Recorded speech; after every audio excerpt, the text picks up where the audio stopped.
welcome back to Affirmations. I want to thank you all who are returning. I want to thank my subscribers as well as those who are new. Welcome. Asking that you please like, share, and subscribe. Hit the notification bell so you know when I post videos, okay? Wishing and hoping that everyone has had a great week.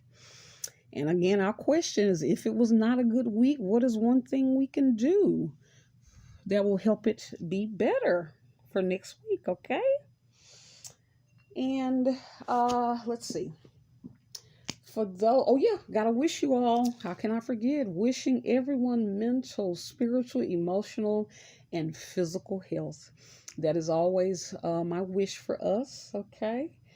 And also, too, those of you who are new, each week we pull from the self-therapy card deck, okay, in order to answer questions to help and assist in the healing of our people, the descendants of slaves, looking at the trauma and trying to heal a lot of the wounds that have been passed down from generation to generation, and also being always aware of our self-talk, okay, and what we speak to ourselves, as well as the words that we speak to others as well. So we want to be aware of that. And we'll be talking more about that, the power of the tongue. As we say, the power of the tongue is a scripture that talks about a fool's mouth is his destruction and his lips is the snare of his soul. Okay, as well as we can project that to other people as well. And if it's not done in a righteous manner, sometimes that can backfire on us. So we want to be aware. Okay. And also, to our other saying that we always start with is death and life and the power of the tongue, and they that love it shall eat the fruit thereof. And I always ask, are you feeding yourself fresh or rotten fruit? Okay. And so we want to speak positivity into our lives as well as those of others, especially those who are struggling. Okay. Also, too, the self-therapy card deck that I just showed you is available on Amazon. Eventually, I will have it in my store. And this is the other book I want us to get, guys. Post-Traumatic Slave Syndrome, America's Legacy of Enduring Injury and Healing by Dr. Joy DeGury. We've heard of PTSD, post-traumatic stress disorder, but we don't ever talk about post-traumatic slave syndrome and how we're today are still being affected by the legacies of slavery, okay? So definitely get that, okay? And I will be speaking from that book from time to time, okay? And so with that, we're going to go ahead and pull the stones and see which deck we are speaking from today, okay? Let's see what we got. Let's see what we got. And again, sometimes some of the things we talk about can be triggering, okay? And if you do find that it is causing you to feel uneasy, it may mean it's an area that you need to heal. Know that this is a safe place, and it is okay for us to look at these things because we want to better ourselves as a people. And when you feel overwhelmed, we want you to inhale. Do it with me. Inhale. Exhale. Knowing that you're safe, okay? Knowing that you're safe. Also, in the description box, there is information regarding if you need to find a therapist, if you have insurance, if you don't, as well as a number to be able to call if there are feelings of self-harm, and do share this information with your family if you see there's a need. Also, those of you who are interested in booking with me, there's contact information on how to schedule an appointment with me, okay? So let's see what we got. Let's see what we got. Let me kind of shake it up. Okay. Of course, those of you who are new, we have to get our sunstone. What is that? That's dealing with our love life. Love life, we talk about a relationship between a male and a female is the cornerstone of a whole nation. If you can destroy that, then you've destroyed a group of people. Okay, and so we definitely want to get to the point where we can heal and do better. Okay, so let's see what we're getting this week.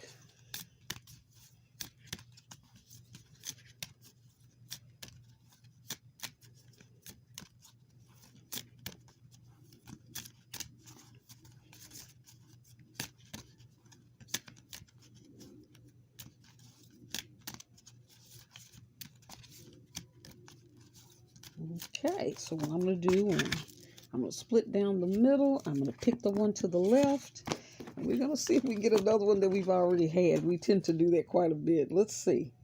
Let's see what we got. Come on, focus. Are we going to focus? Okay. Where could I meet my ideal partner? Oh, finally a new card. I like this. Where could I meet my ideal partner? Describe in as much detail as possible. So we probably need to journal this, guys. Go ahead and get your journals. So we want to kind of start writing to try to jot down some ideas of where could we meet our ideal partner. Describe as much detail as possible. Where does he or she work? Where does he or she what does he or she do on weeknights after work? Oh, I like this. What does he or she do on weekends? And where does he or she hang out? Where could we potentially cross paths? Oh, this is deep. This is almost helping you create a list of what your ideal partner is like. I need to use this one. This is awesome. So we need to write down and think about where would our ideal partner, where would we possibly meet them? Where would our possible partner work? What type of work would they do? And what type of person are they? What do they do on weeknights? So they a person that their weeknight behaviors kind of match ours, or is this a person that the weeknight behaviors are not a match? So we want to be aware of that. So, and think in the past, have you been with people where it's just kind of not a match, or you can't compromise? Also, too, where is it possible that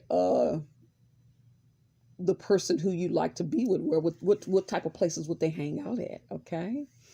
And where could you possibly cross paths? Okay. So that is an excellent exercise to get us dreaming and thinking about. And they talk about, we always are talking about speaking words, but also too, they talk about writing things down, to help with prayer, as well as meditation and affirming and being able to, think about the type of person that we would like to be with. That is excellent. Okay. And also, too, for those of you that's been in relationships where it was not a match, what are some things that you've learned from that experience that once you see it in behavior, not in words, because watch someone's behavior, that the early signs that this is not a match, because we tend to a lot of times be gravitate to the same type of people. But look at that behavior. Okay, let's see. Okay, let's go ahead and pick another one. See what we get. Okay, so I'm going to check it out. And then pick that one. Okay, we got our Bumblebee Jasper. We get this one quite a bit. Bumblebee Jasper. See if it'll focus. Yeah. And that's dealing with action. So let's see what they want us to do this week. What are we going to do? Okay, let's see. What is it that we need to take action on? Okay. What is it that we're doing? Okay, I got one to flip over. Okay, here we go. Let's see what we're talking about here. Is it focusing? Self-confidence and loving yourself come from healthy self-esteem and from the positive beliefs that you hold about yourself, your talents, and your accomplishments. Write down a list of all your accomplishments, talents, and special qualities. Start every day next week reading the list and see how you feel throughout the day. Okay, I like this. And sometimes, it's difficult for us to focus and write down our positive qualities, because again, we always looking at things through the eyes of slavery. In slavery, we were taught to, look down. We were taught to understand at all times that someone was better than us or above us. Within our own group, we were always pitted against each other. And so self-confidence is a tricky thing. So we want to make sure that we are, and even this with our groups now, Self-confidence could be mistaken for arrogance. People will project their insecurities onto you. You're being self-confident. You're not being cruel or anything, but because if someone does not have self-confidence, they can become very angry or very triggered if they see you being confident. So we want to ask ourselves, am I a person that when I see someone self-confident, it automatically triggers me to think low of myself or feel like that person's my enemy? So we need to be able to not look at someone's positive traits as a threat to ours. We want to look at it as inspiration, saying, wow, that is great. That person has a great sense of self-confidence. I love that. What are some things that I can watch and look at and learn? Okay. We all are learning from each other. Okay. And we all, and also to being truthful about maybe having to journal or maybe going to counseling to really look at the things that's affected your self-esteem. Okay. Because when we don't have that self-love, that's the cornerstone of everything. We are going to not be able to properly love in a relationship or even with our children. Okay. So we want to look at that, but we do want to, that's the challenge. Go ahead and write down some positive things about yourself. And then if you can't think of anything, write down what people have said that's positive about you. Okay. Maybe start there. Sometimes we're so fragile and so beat down, we don't even know how to identify our own strengths. Okay. But look at the list every day, and see how you feel about that and put in the comment section. How did that go? Okay. Very good. Okay. So what we're going to do is we'll end with our affirmation. Okay. Let's see how we got this. Yeah, so we'll end with an affirmation for the week. Yeah.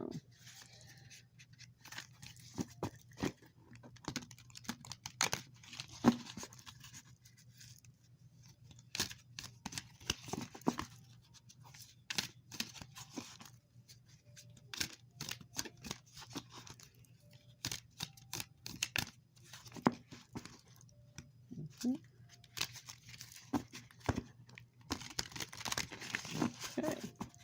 We'll split down the middle. I'm going to pick the one to the left. Okay, I've gotten this one before in the silent meditation.